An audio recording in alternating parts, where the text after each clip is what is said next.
해당 사연은 한국에 방문한 미국 여성 레이나가 레딧에 올린 글 내용의 번역본입니다. 안녕하세요. 저는 한국에서 군인으로 복무 중인 레이나입니다. 아무래도 아직 복무 중이다 보니 개인정보를 자세히 적을 순 없지만 제가 얼마 전 한국에서 겪었던 놀라운 일을 전해드리려고 합니다. 사실 전 한국에 대해 전혀 알지 못했습니다.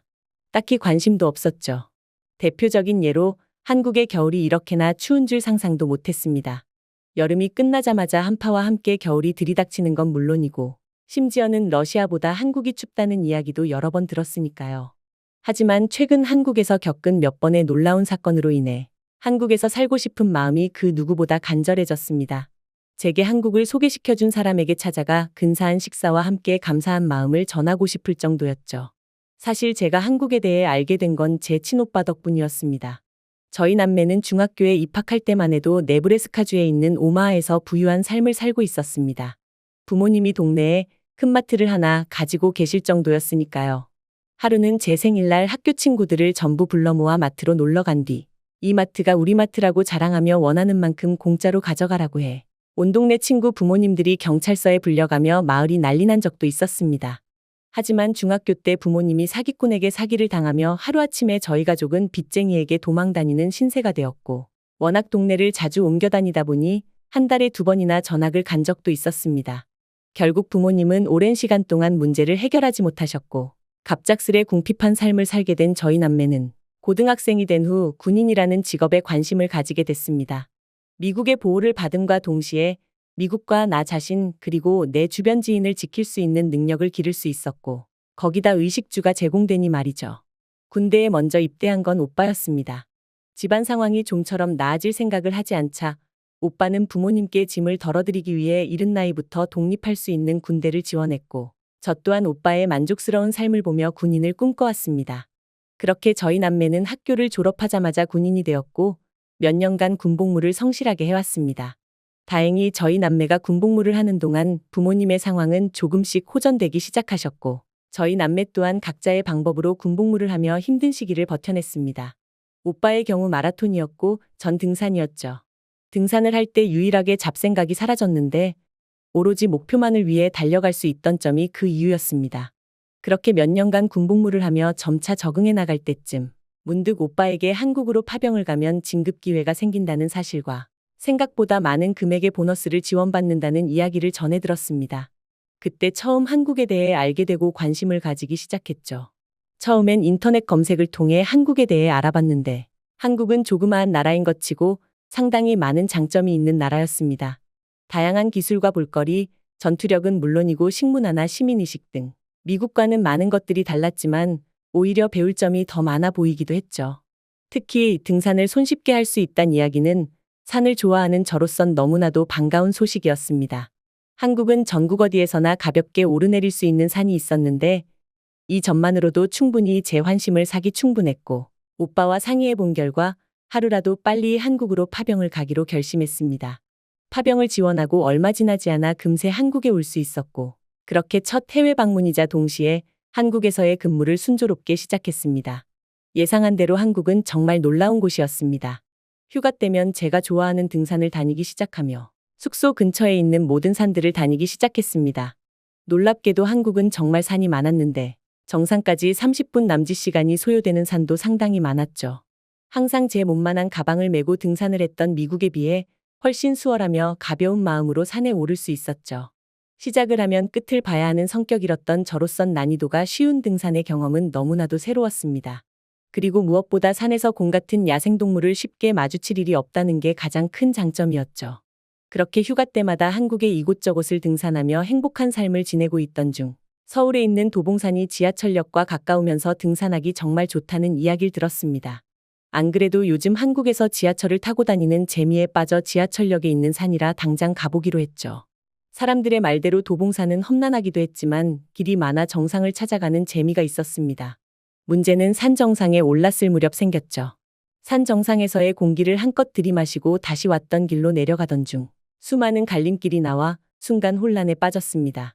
주위에 물어볼 사람도 없었던지라 부랴부랴 핸드폰을 꺼내 검색을 하던 중 도봉산의 특징에 대한 글을 읽었는데 도봉산은 갈림길이 워낙 많아 초행자 같은 경우 서울권으로 들어가 경기도권으로 나올 수 있다는 이야기를 보게 되었습니다. 이렇게 되면 저희 부대와 너무나도 멀어지기에 순간 저도 모르게 당황하고 말았는데 동시에 부대에서 비상 상황이라며 알림이 오기까지 했습니다. 그때 갑자기 핸드폰이 꺼져버렸고 가방에서 보조 배터리를 꺼내 충전하려던 전 보조 배터리가 전혀 충전이 되어 있지 않았다는 걸 알게 되었습니다. 사실 미국에선 워낙 산이 높기도 하고 언제든 위험한 일이 생길 수 있어 등산하기 전 만반의 준비를 했지만 한국은 그렇지 않다 보니 자연스레 느슨해진 탓인지 짐이 점점 간소화되고 결국엔 핸드폰 보조 배터리를 충전하지 않은 것이었죠.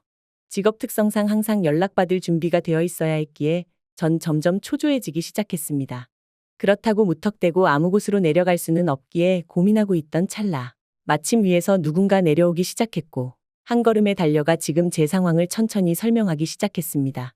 다행히 영어를 할 수 있는 분이셨고 자신도 도봉산역으로 내려가는 길이니 함께 가자는 이야기를 들었습니다.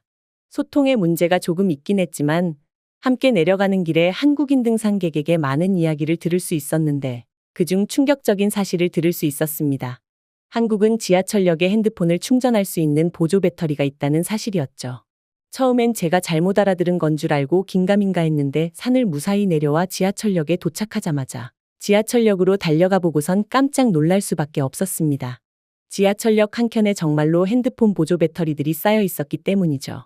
충전된 보조 배터리를 이용하기 위해선 약간의 돈을 지불하면 되는 방식이었는데 그 과정에서 핸드폰이 필요했고 제 상황을 잘 알고 있던 등산객분이 가던 길을 멈추고 한 번 더 절 도와주셨습니다. 잠시 후 핸드폰이 켜지자마자 저도 모르게 놀라 비명을 질렀고 당장에라도 부대로 뛰어가야 하는 걱정을 하고 있던 중 저와는 관련 없는 알림이었다는 사실을 알게 되고선 저도 모르게 긴장이 풀려 눈물이 나기도 했습니다. 준비를 철저하게 하지 못한 제 자신에 대한 화도 어느 정도 있었죠. 그렇게 절 도와준 한국분께 감사의 인사를 하고 난 뒤 무사히 숙소로 복귀할 수 있었습니다.